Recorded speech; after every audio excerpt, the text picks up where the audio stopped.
This is the story of a beautiful place, known as the happiest place on Earth, and all of its history, its secrets, and its tricks that you may find if your mind believes in design, and you allow your heart to believe in magic.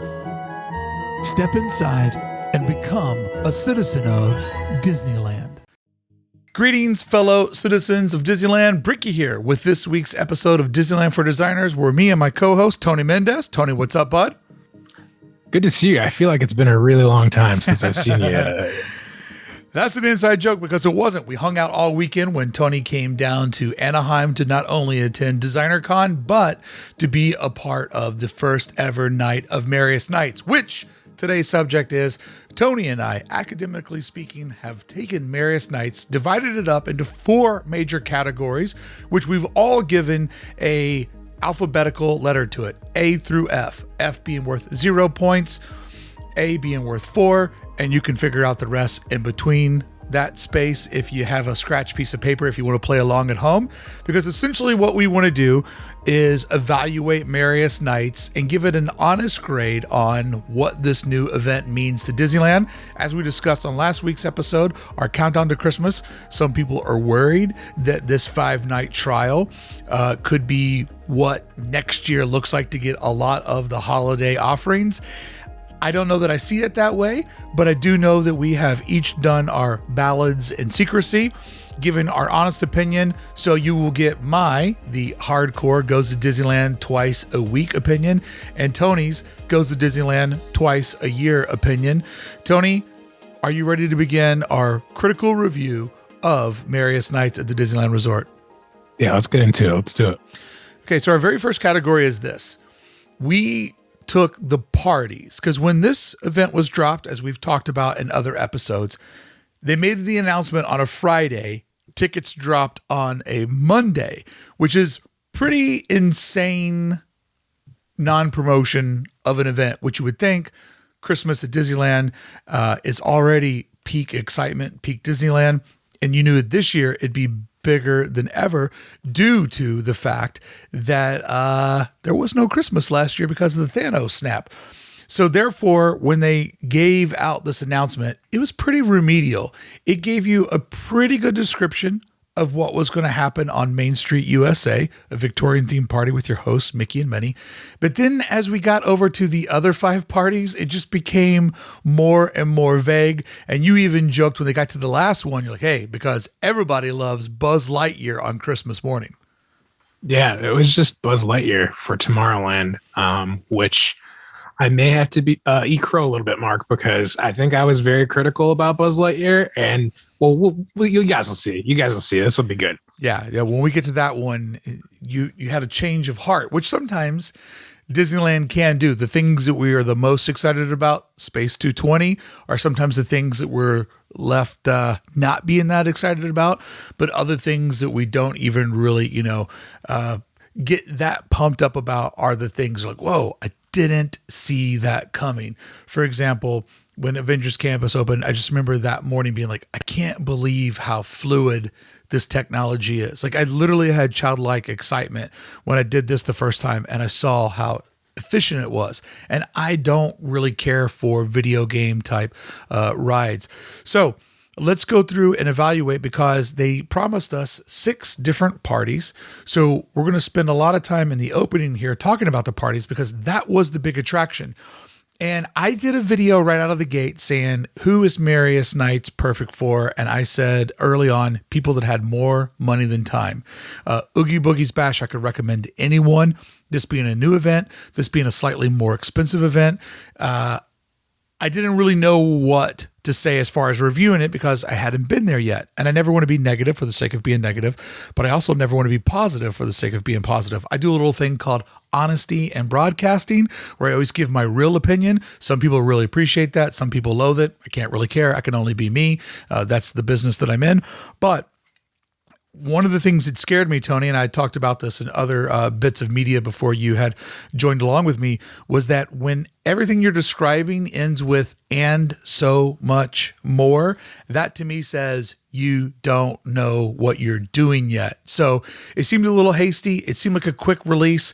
And so everybody was going based on the whim that we believe in Disneyland, but what will these 6 parties be? So I had Tony and I take each of these parties, we ranked them, our least favorite to our most favorite, and we gave them each a typical report card score, which then I converted over to numbers, and then we will give the overall average of the parties. But just to give the parties one grade, I think would be unfair because they were each very, very different in their offerings. Yeah, for sure. Each land had its own designated theming, obviously, that we mentioned. But I feel like the execution was a little all over the place.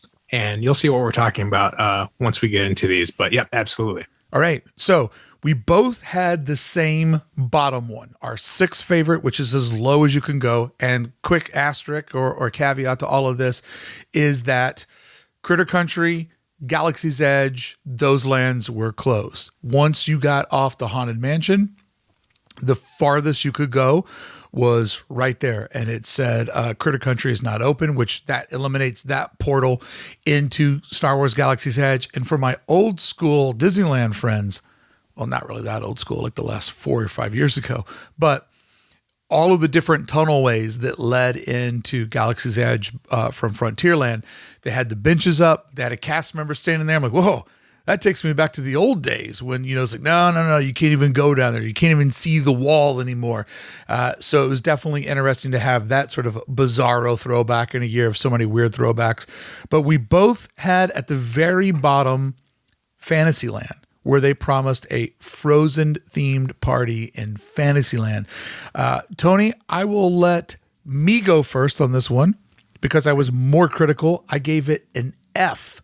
And then you can tell everybody the score that you gave it. I gave it an F because of this. Fantasyland is the heart of the Disney magic, right? It caters to our younger citizens of Disneyland. It's the properties that we see when we're younger, and then we travel this the whole time. I mean, the reason why Peter Pan is always jammed is because people love it of all ages, because it's a journey we've been on our entire life. This is a land where you could really easily add a lot of holiday magic. In particular, you have the vacant Christmas shop, which I believe could have been, a limited merch drop or some sort of limited engagement in that empty space. They probably have plans for it, but they could have maybe did something temporary over the holidays, which would have made it really cool. What they did was they used those platforms over in the Small World Promenade, the Small World Mall, and they just had an ongoing cast of Frozen characters coming and going. I hear Frozen Party in Fantasyland. I'm thinking they're going to be pumping snow. I think that I'm going to be hearing Let It Go play, not just a character meet and greet. And the other reason why I gave Fantasyland an F, which is the lowest score you can give it, is the entertainment offering of the band was the worst entertainment offering of the evening. They had a 6-piece brass band that was standing on that platform that many of you may know when you're coming and going from Casey Jr. There's the old ticket booth that's there.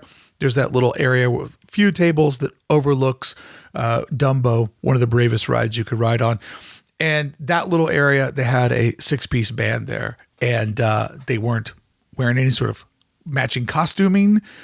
Not that they were bad players. It just didn't have Disneyland theming or magic to it. I could also say the same about the character meet and greet. So for me, this one was hardcore F because it just was hard to find the holiday vibes. And then one other rule to today, we're just not even talking about It's a Small World. Accidents happen. The fact that it got flooded and they couldn't reopen it, we're just going to take it off the table because every company hits hardships. Every company makes mistakes. You would think Disney would know better, but we're just not even going to get into the Fantasyland Small World debacle. So that's why I gave it an F. Tony, you were a little bit nicer than I. Yeah. And by the way, thank God you made it. I'm so glad that you survived the Small World flooding. That was quite a journey that you had there. So swim out for my life. But yeah, my grade was a little nicer. I gave it a D. But pretty much everything that you mentioned. Basically, I did a couple laps around the perimeter for Merriest Nites, and that Fantasyland was the one that felt the most like nothing had really changed. I was thinking the exact same thing. I thought there would be, was it Arendelle, like is the kingdom, like some sort of backdrop or some sort of snow or more characters from Frozen, or the music, just like you said. Yeah, and there wasn't really any of that, and I just don't recall. I'm trying to like play it back in my head, and I honestly can't say that I recall anything other than that brass band, which they were good, but I mean, in terms of like getting the crowd pumped or getting people into it, like it was just like they were kind of just there, and they would do a set and like 5 people would clap and then they would move on. And it was just, it seemed very like low energy, I guess is how I'd put it. Yeah. What I would have preferred, and here's some things you could have did on a budget. The old holiday Chris Castle shop, that could have been converted into something pretty easily. Sorry, I got a light that's flashing here. I apologize, everybody. That could have been fixed pretty easily. But here's something that you could do that's affordable.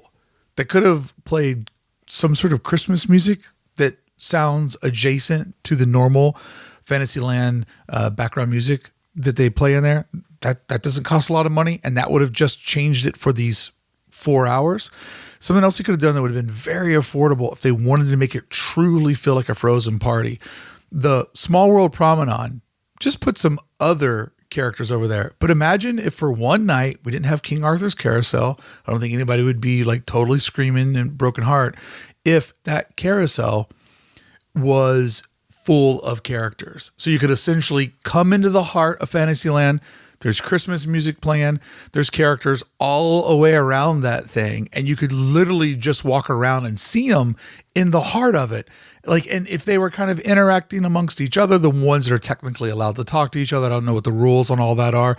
I mean, they put all of the princesses and princes on, floats and parades. But if you would have walked into the heart of that and seen, like a character party, then that would have set the vibe for us that it was a party. But, traditional Fantasyland, pretty hard to find anything that was different. And then that little space over next to the Small World, it's just kind of too far away, and it had no vibe. There wasn't any specific music playing over there. Like, to call that a party, it's more like people hanging out on their porch.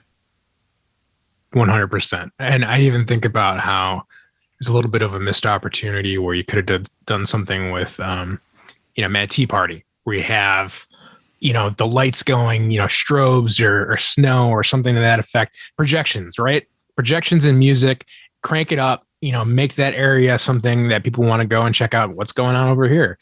Oh, by the way, we also have characters right in front of Mad Tea Party or in front of King Arthur's Carousel. Something to just give it that a little extra bit of attention, because, the characters were so far from where that brass band was that, like, I kind of like you actually refreshed my memory, because I was like, I don't even remember seeing characters. And then I went, oh, wait a minute. That's right. They were all the way over by Small World, and we saw Olaf at one point, and then that jogged my memory. But if I have to reach that far back to be like, did I even see any characters in Fantasyland? Probably a mistake. Olaf always jogs me.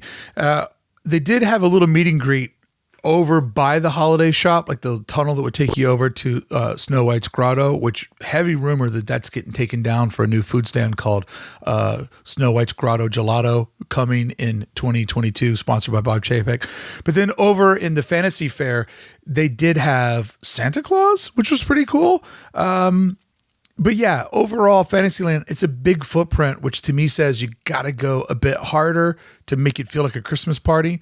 The snowflake projections on the Matterhorn were great, but if I'm going to critique it through a designer's eye, instead of giving us ginormous graphic designed, snowflakes that don't feel real, imagine if they were projecting on the Matterhorn like snowflakes, like they do on Main Street, and maybe even project like a snow cap on top of it.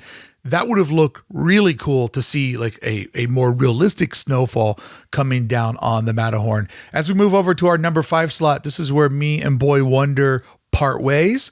Tony, I went first the last time because, quite frankly, I'm the most important person here. But go ahead. I'll let you share that honor right now.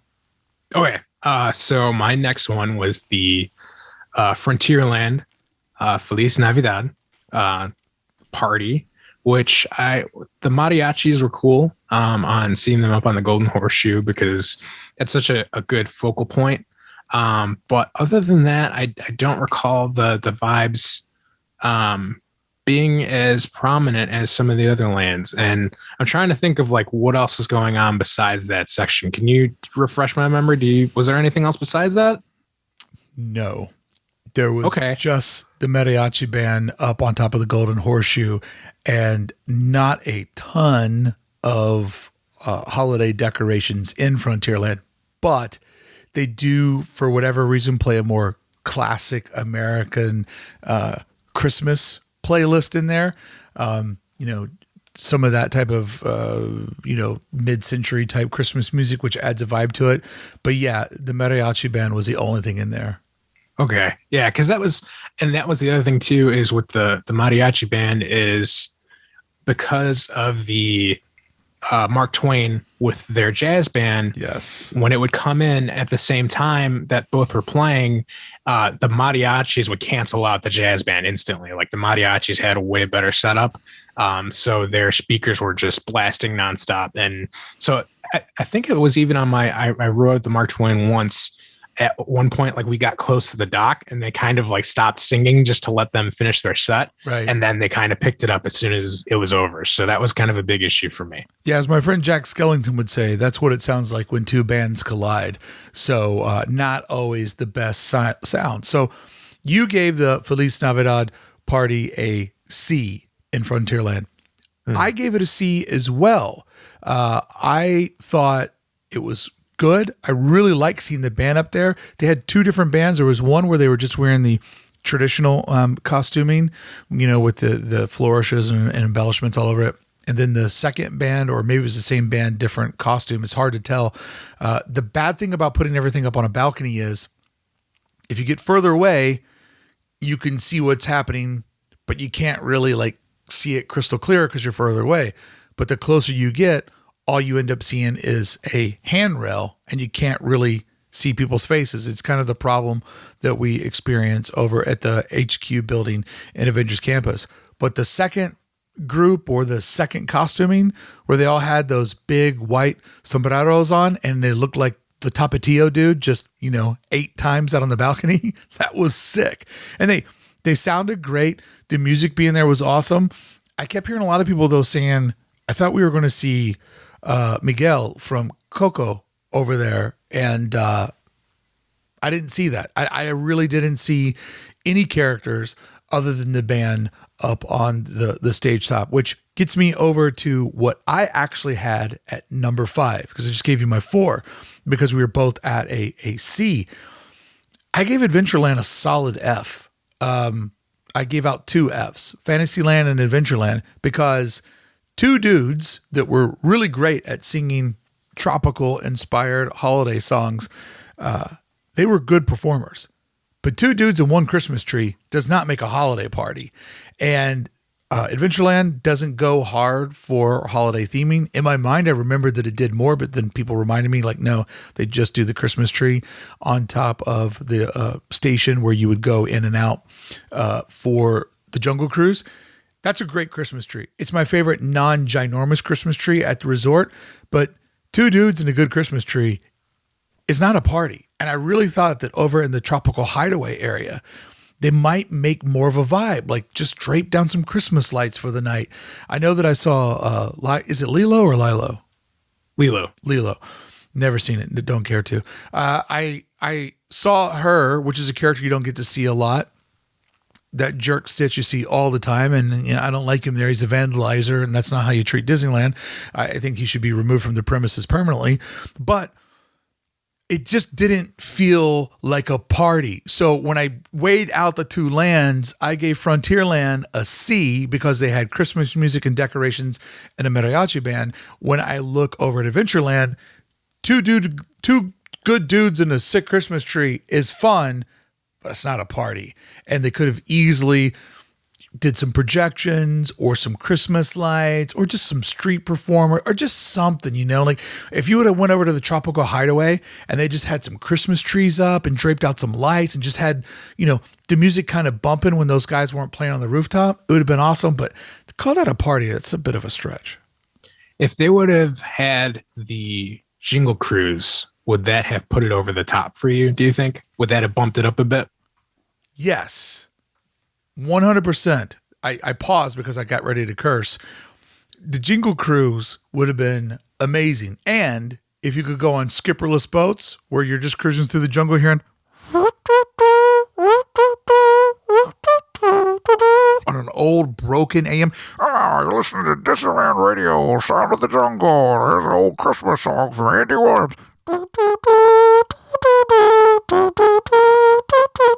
That would be sick.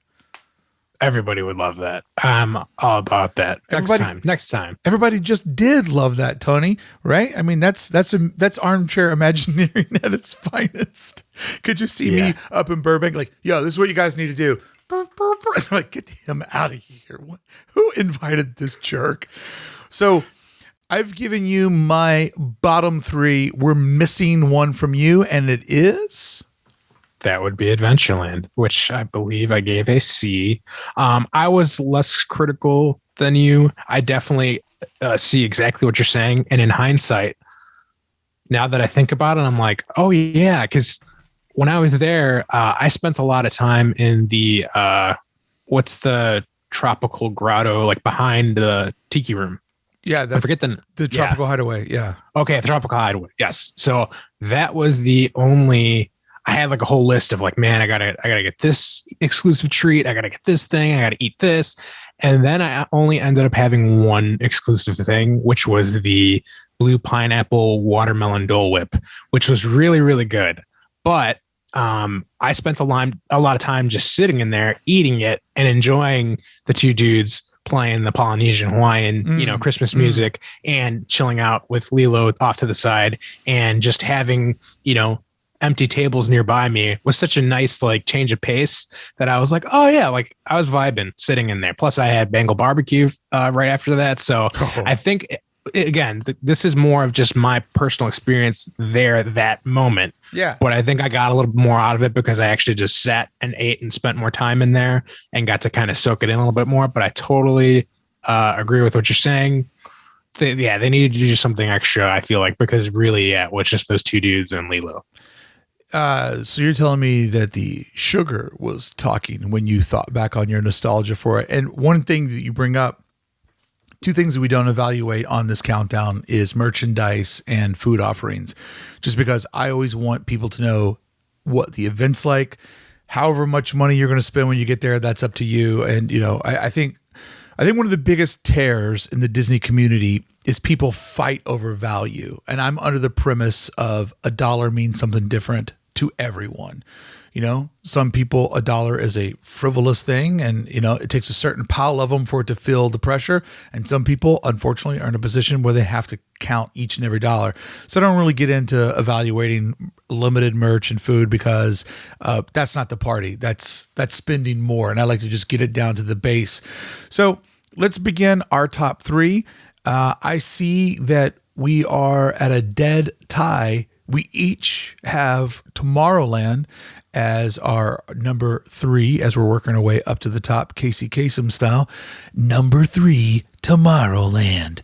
But you gave it a B and I gave it a C. And I'd like to have a little friendly debate on why you thought it was better than, say, Adventureland. Sure. So, this is actually really interesting because you were live streaming when you got over there and I caught up to you while you were live streaming. Yeah. And I feel like we both hit it right at the same time. Yep.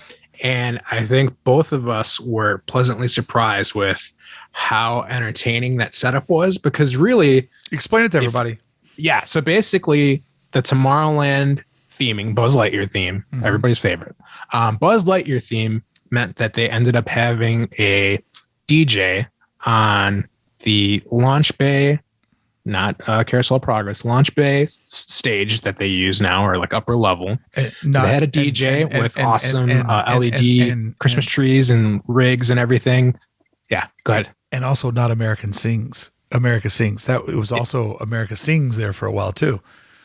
Yeah. So, but that's, those days are long gone. So now it's Launch Bay, and now they have a DJ, and they have Buzz Lightyear, and they have a cool light show, which honestly is a lot better than what it presently is. I think as we were walking away from that, I told you, I said, they need to have this 24/7, like nonstop, because 100%. I will tell you what, I was really giving Buzz Lightyear theme a hard time going in, and then I was pleasantly surprised because that DJ was awesome. They were engaging, and seeing Buzz Lightyear do like, little moves and dancing and kind of going along with the show went a long way for really, if you just were looking at or listening to what we just said about Adventureland, the same thing. It's really just two people on a stage with music, but their execution and how they did it for that particular land, it worked a lot better. It fit. And I had an awesome time just standing around and taking it in. And I think one of my favorite moments of the night was actually they started playing the Night at the Roxbury song, what is love? And then I was listening to that, bopping my head, and then I just walked onto Space Mountain, and it was awesome. It was great. So I gave it a B. I thought it was pretty cool. And like I said, they just need to have that 24/7, especially like at nighttime when the lighting rigs that they had, it just adds so much to Tomorrowland that's desperately needed, in my opinion. But yeah, so I was sold on it. What was your thoughts on that scene? So I gave it the same grade that I gave Frontierland, which was a C. And it goes down to this, like the mariachi band was great.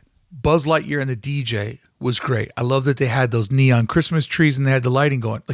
Like those installations were fantastic, but I'm grading overall land vibe. And the fact that when you went into Tomorrowland, there was nothing that made it feel like Christmas, and you had to go to that back corner to find it.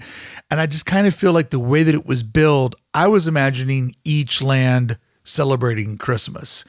And I would feel like at the major entry points or arteries into these lands, there would be something there that would make it feel that way. And it was the basic Tomorrowland, background music until you got over to where Buzz was. Now, I agree with you. Until they do something different with the Launch Bay building, and that's a huge piece of real estate that they're obviously holding on to for the perfect property at the perfect time. Like, I kind of agree with them just letting Tomorrowland be Tomorrowland right now, because I can't think of anything that the corporation owns that's not properly represented. You don't want to have two Marvel areas. You don't want to have two Star Wars areas. It gets sloppy.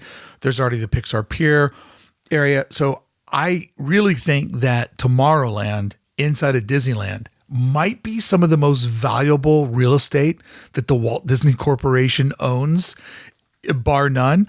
So yes, using that ginormous building as a stage, and they've been having the Disneyland marching band play like up and down those massive like grades that you get up to the top. It was really, really cool in isolation. But when I look at the sum of all the parts, it was a pretty weak party overall. So I gave that my second C. So this is where our countdown maybe gets boring, or maybe when our countdown gets to be two different people vote in a vacuum and we come upon the same consensus. We both hit New Orleans Square with a solid B. Why did you think that one was easily better than the previous four? Yeah. So for one thing, obviously New Orleans Square is probably just one of my favorite lands in Disneyland. But to see it decorated, just everything, it was on like really like a three level system. I feel like there was something on the ground, there was something in the mid range, and then something on top. They had Tiana in a balcony. It was just a really cool vibe and setup, and it felt like a legitimate New Orleans Christmas. You know what I'm saying? Like I felt like they nailed that theming. And to your point about, lands having something at the beginning, at the entrance, and at the end, not something that's tucked away in a corner. I feel like New Orleans Square had that a little bit better than the other lands did. Because I do feel like that's something that I didn't even really think about when I was putting this together, but that reminds me of like the board game Candyland, how each like little section has like a little build out, right? Right. So that's, I think, what you would want for a Disneyland Christmas is, okay, there's going to be build out from the moment you enter that land to the end of that section. So it's like each land should have its own designated area with something going on to keep your eyes, moving and not just have the same old stuff. So I do think that New Orleans Square did a really good job of having stuff where you can kind of look all over the place and there was something for everybody. And also, I'm going to say that obviously the Mark Twain fits into this. And the Mark Twain was by far the biggest piece for me that I thoroughly enjoyed during Merriest Nites. So what are your thoughts? Yeah, the Mark Twain, if it was part of Frontierland, it would have made Frontierland like an unbelievable party. But New Orleans Square absorbs Frontierland in this, and being able to see a jazz band play on the Mark Twain was a Disneyland dream of mine. There's old historical footage of Louis Armstrong and other singers of the time playing on the Mark Twain. And when that Walt and Lillian had their anniversary party on there before Disneyland opened up, there's these things that have happened before. And, I've been able to relive some of my Disneyland wish list of getting to ride the People Mover in Orlando, getting to go to Videopolis when they did it for the 80s party, and putting jazz on the Mark Twain definitely was just something so special that I was excited to experience. Although from a design perspective, why they didn't put the band on the stage is beyond me. And people always say when I give these suggestions, well, we're in a pandemic, Brickey. I'm like, go to Disneyland. They ain't worried about a pandemic. You look at a parade or a fireworks show, and it's just everybody just, packed in there like sardines. So either we're always in a pandemic or we're never in one. You can't pick and choose it when it's convenient for you. And unfortunately, putting the band on the tip, on the front deck of the Mark Twain, there's mechanical stuff in the core center of the boat. So you had 4 foot on the right and left side. And if I was more of a seaman, I would know what those things are. One's starboard and one's skippy. But you could barely see the band from those angles. And then on the second floor, there was one row of people that was lucky to get the banister. And if you were one person behind them, you just could not see the band. Now, you could enjoy the music from all around the Twain, but, you kind of want to be able to see it. And for those that aren't aware, the band that was playing, that is the band that typically plays the Christmas music inside of Club 33. Very, very talented band. I know the lead singer's name is Mel. I don't have the notes in front of me. I think they were calling themselves something other than the Red Hots that night, but I've seen them in the club before. And Tony, one of your most special Disneyland moments happened when Mel sang you a little song. Yeah, 2 years ago. He took me to Club 33 for my 33rd birthday, and it was a total surprise moment. But yeah, she sang happy birthday to me, and I was like this close to crying. It was pretty intense, but when we were on the Mark Twain listening to them play the Christmas songs, you turned to me and you're like, hey, that's who sang happy birthday to you. And then it clicked in my head and I was like, oh my gosh, yes, that's her. But that band is phenomenal. They're awesome. Yeah. So yeah, what a great night. And I did not take him to Club 33. I was able to get him inside. We have a friend to thank for that. And I don't want anybody, do not DM me. No, the ship has sailed, my friend, quite literally. Ricky, can you do me a favor? No. I need you to get my family a 12 in the club. Yeah. Those are the DMs that I gladly just go right past. So I liked that a lot. And it was an amazing moment to get to relive a part of history that exists before us. And those of us who love the park, we love the history. That being said, I did wish there was a little bit more of a holiday vibe in New Orleans Square. You do have the Haunted Mansion overlay, which is really, really great. And I don't know if you guys know this, but for Merriest Nites, when you ride Pirates of the Caribbean, they change it to ho, ho, ho, a pirate's life for me. And they all have Santa Claus beards on, which was really cool that they did that.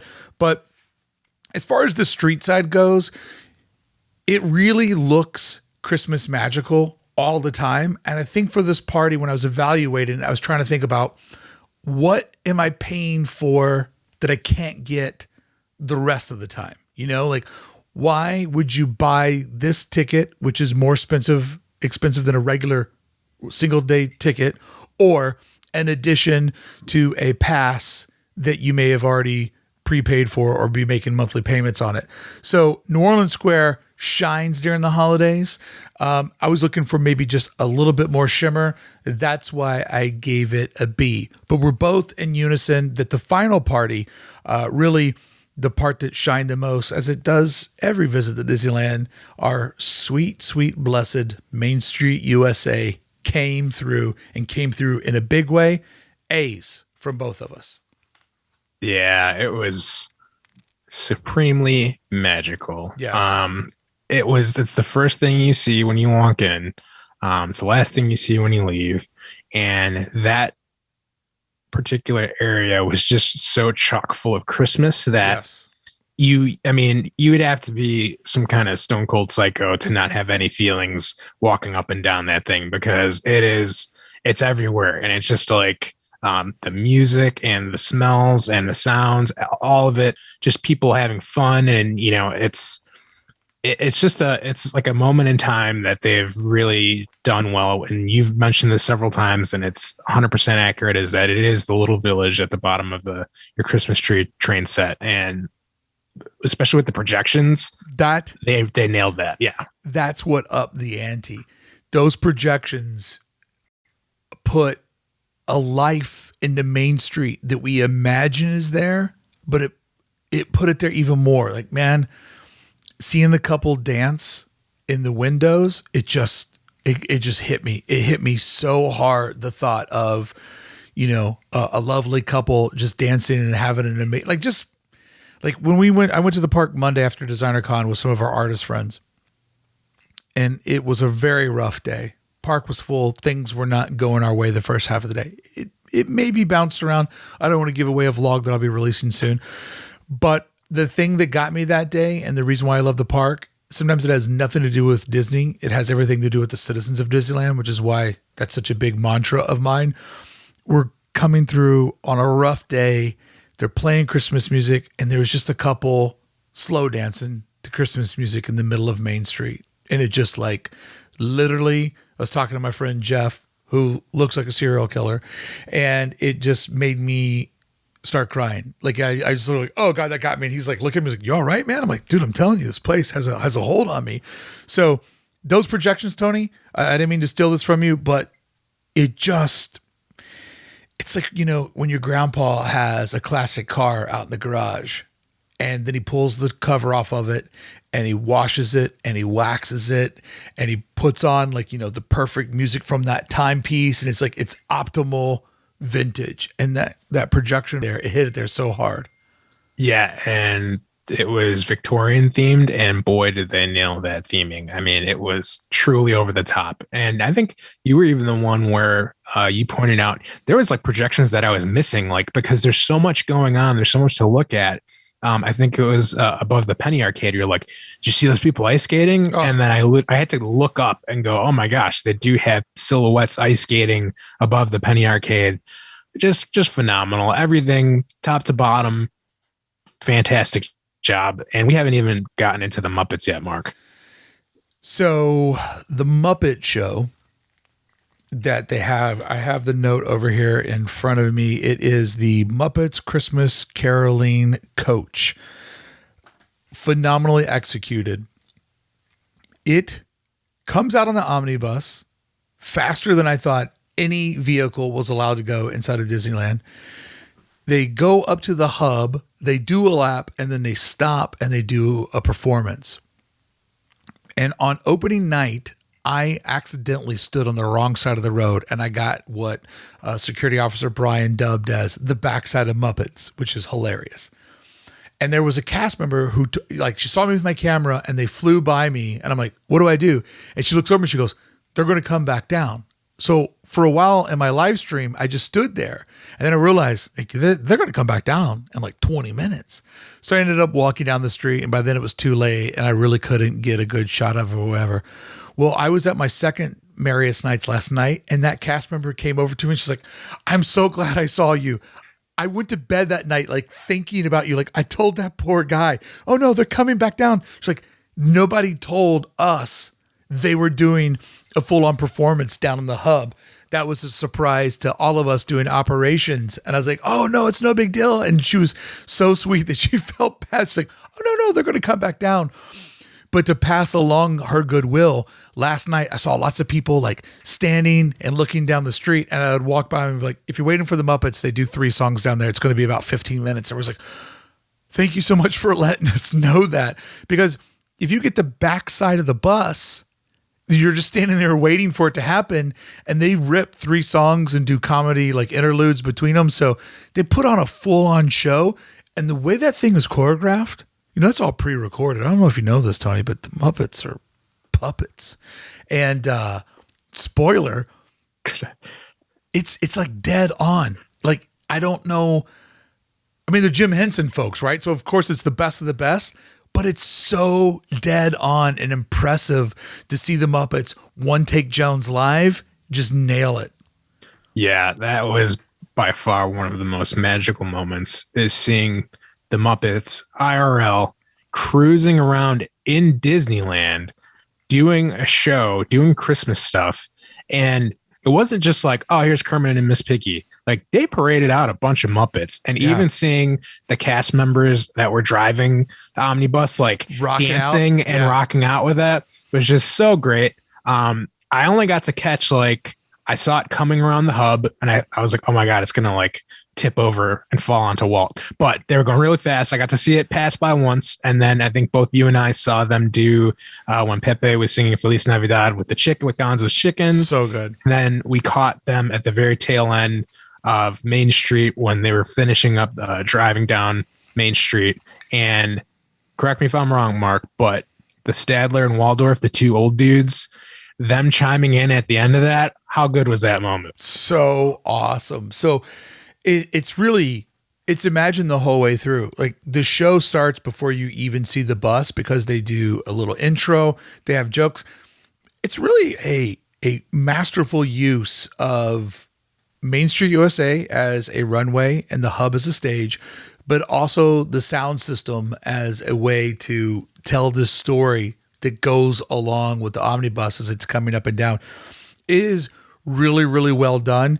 If for whatever reason Merriest Nites is one and done, this will go down as one of those epic things where people are like, oh man, do you remember they used to do this? Like, much like the number one Christmas thing I beg them to bring back is when they used to put the star on top of the Matterhorn. There's just so many chapters in the rich history of Disneyland where they do things that are just phenomenal. This easily goes in there. And then they also do the Christmas Fantasy Parade, which I think if you're looking at why this event works, you get to see that parade that's high in demand.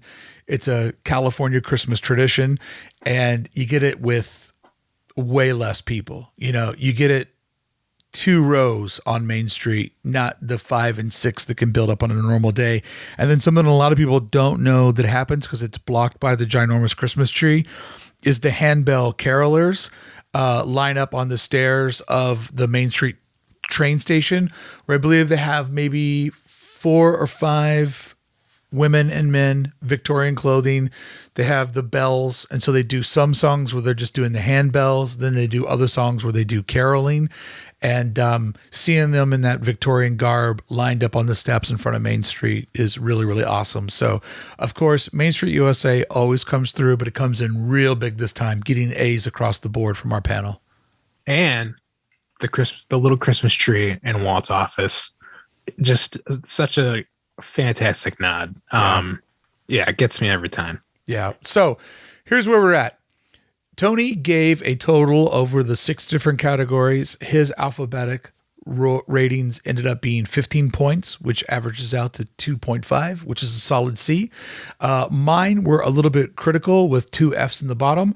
I got to a total of 11 points, which equaled out to be a 1.8, which gives it a D plus. So as far as the parties go, I just didn't want to hit you with a grade. Tony was at a C. I was at a D plus. We weren't that far off on our feelings. Main Street, really, really awesome. Lots of fun little pockets of energy everywhere.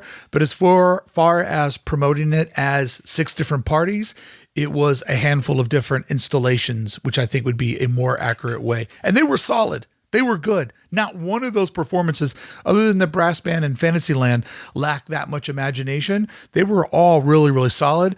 It just, to call it a party is a little bit of marketing overreach, a little bit of a stretch.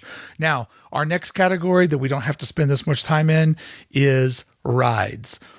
I always tell everybody that if you happen to be a ride crusher and not a vibe chaser like I am, these nights sing for you, literally, because you can just ignore all this BS and just go rip rides.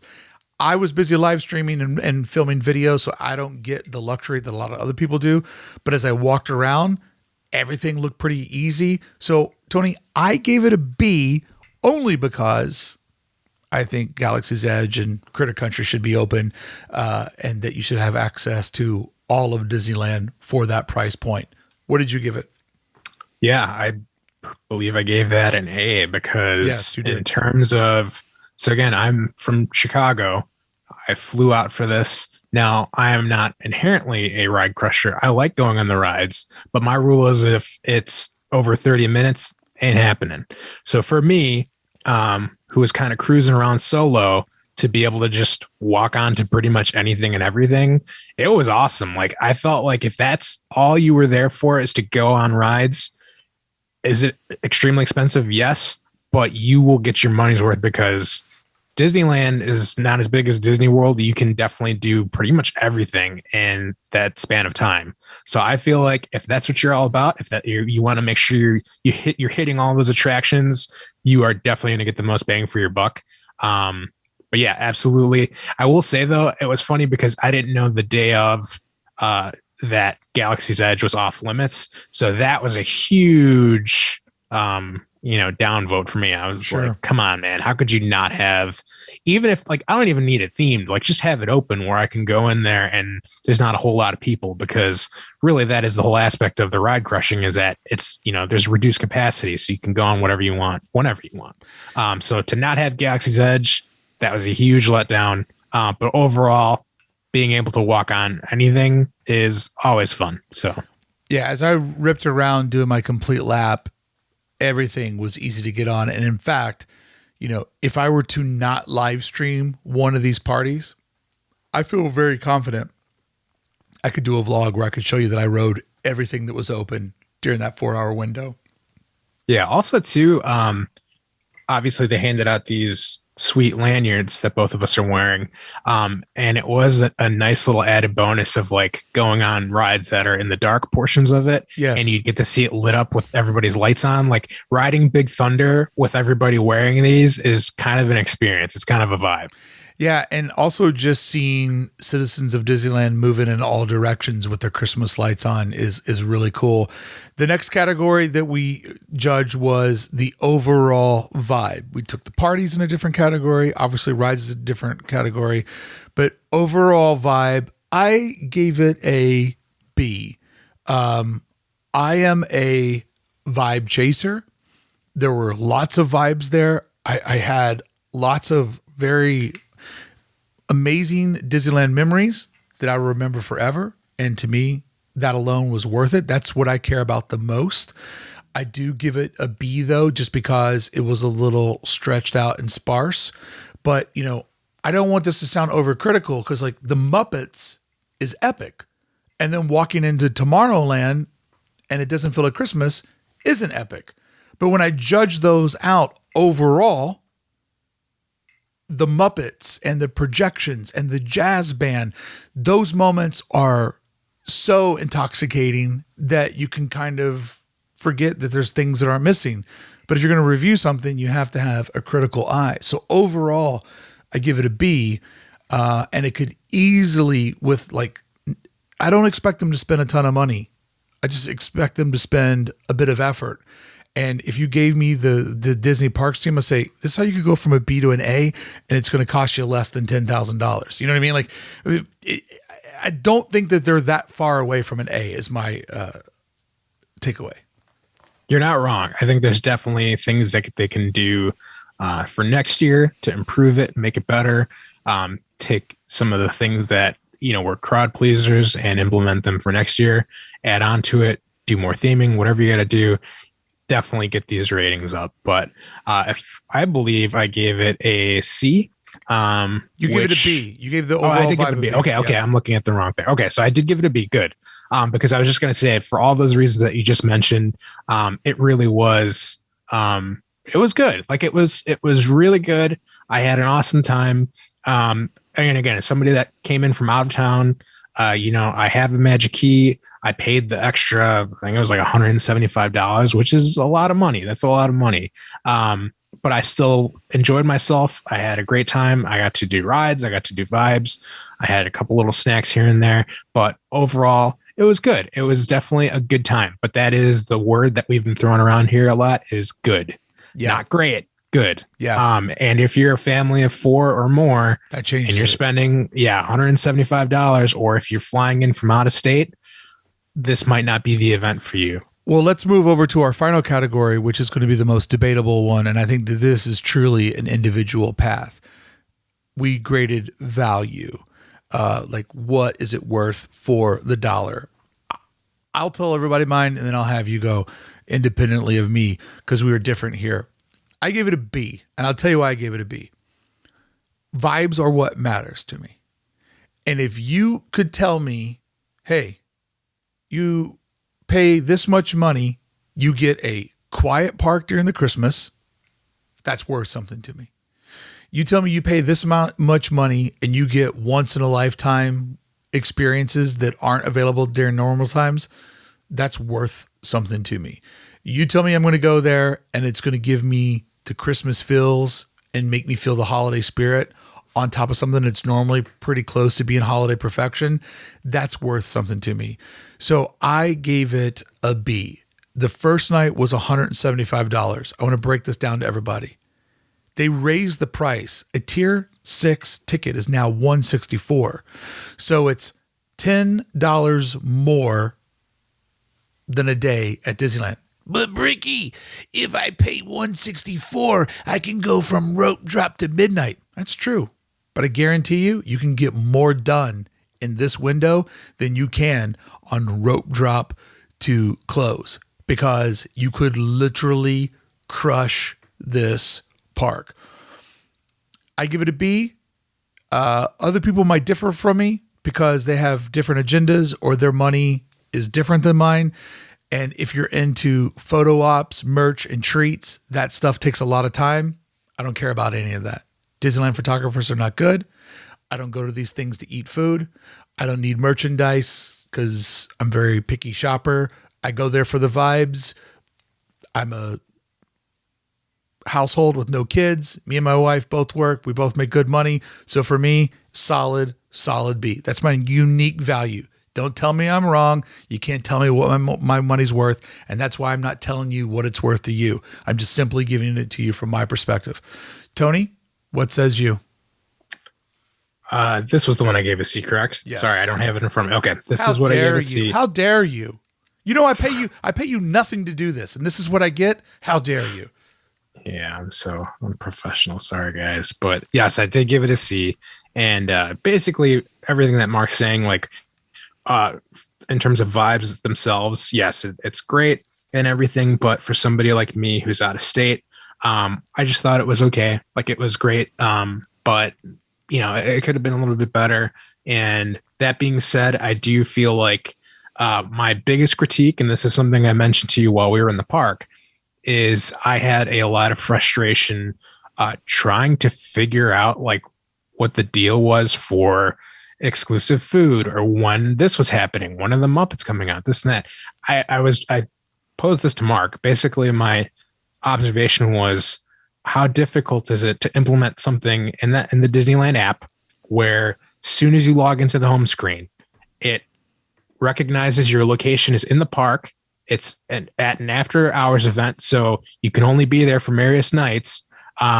Boom, here is every exclusive food item. Here is every exclusive shopping item. The brochure, but digitally, because what Disney needs to make up their mind. Are we always on our phones, or are we not on our phones? And the brochure could have easily been digitized. And if I'm not mistaken, a lot of the limited edition treats suddenly aren't available during mobile ordering. So you train your consumer to act one way, but when it's an after hours party, it's like, you know what it is, Tony? They just don't want to spend the money to update the system for these events, which, charging for something, you kind of, it gets into a weird, like, counting nickels spot. Like, are you here for the ultimate customer service, or are you here to make every dollar? Like, obviously they're going on the later.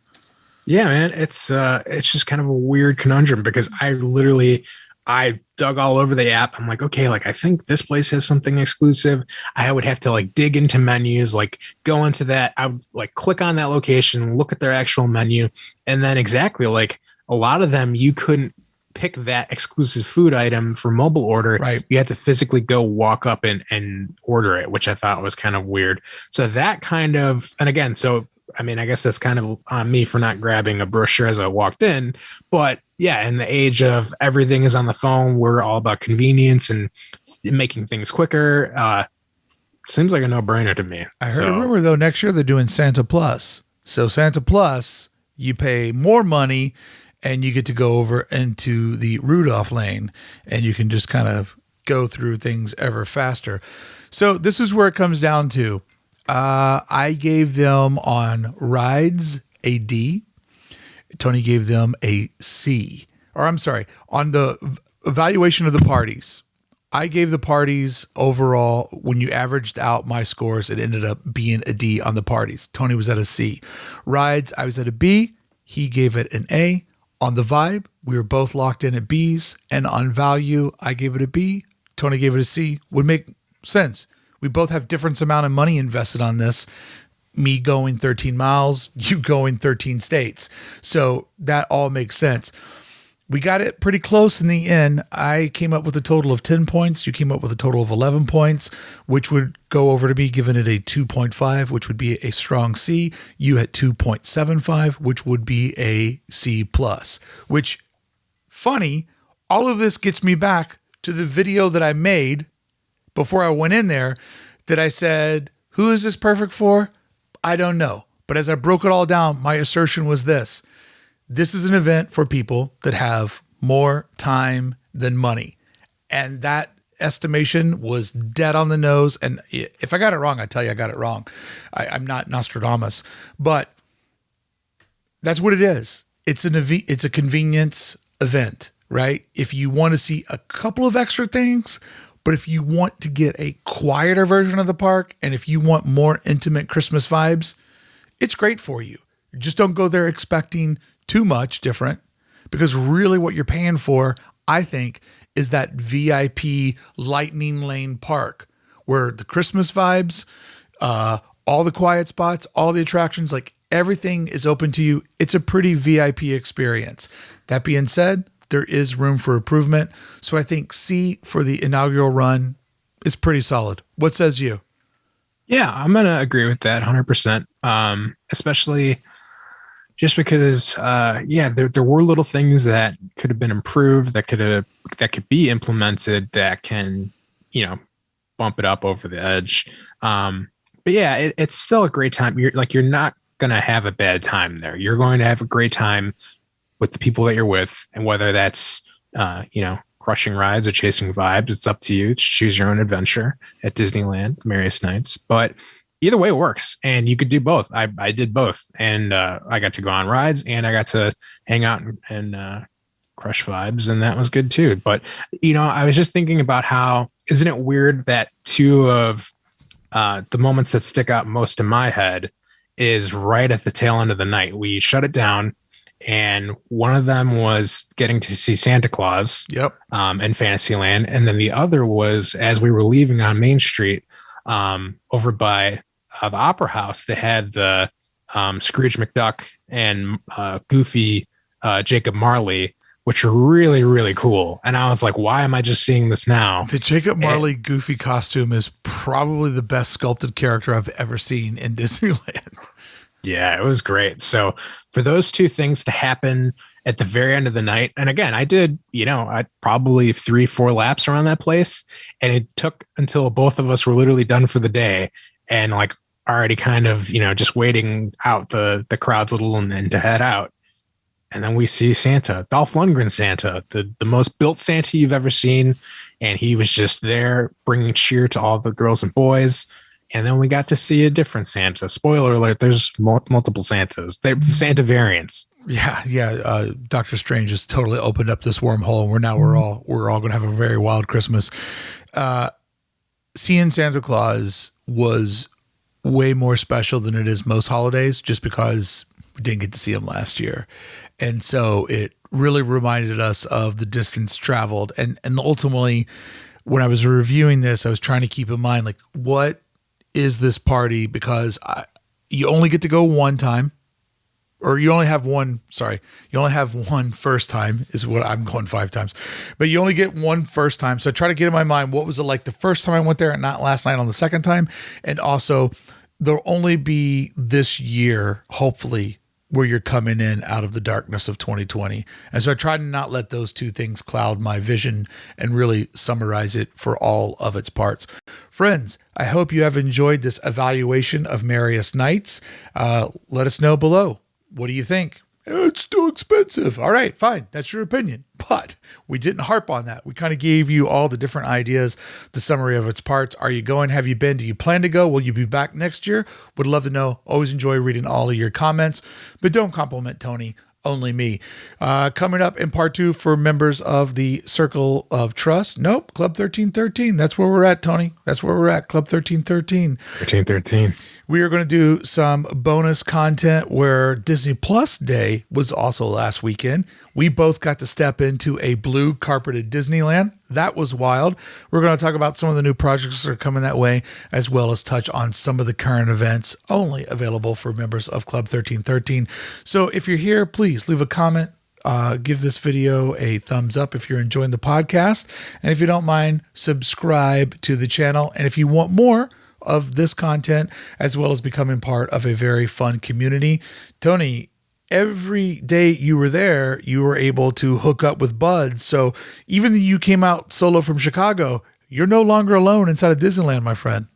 Yeah, I don't know if you guys know this, but Mark is a very busy man. So a lot of times he's filming or working, doing other things. He was working DesignerCon, which he did a tremendous job with. Thank you. So he was, he's working, and I totally get it. But man, oh man, how awesome is it to have a speed dial of just instant friends that are all on the same wavelength, enjoy the parks like you do. And I ripped the park with a lot of good buds that I've met before, some new buds that I hadn't met before, and now we're all old friends, and I can't wait to the next time that I'm out at the Disneyland Resort to see them again. Yeah, it's so awesome to see all that come together, and it's fun being me and being busy and making all this stuff, but sometimes I'm like, man, I wish I could just get to enjoy it like everybody else does. And we're having our Thanksgiving dinner Thursday at Downtown Disney, so I'm very much looking forward to getting together, because on that day I just get to be somebody else in the bud and not be like, you guys have fun, I gotta go do all this stuff. So I always look forward to those moments. All right, Tony, what do you say? Let's get into Club 1313 right now. And if you would like to join us, hey, step over to club1313.com. We'd love to have you.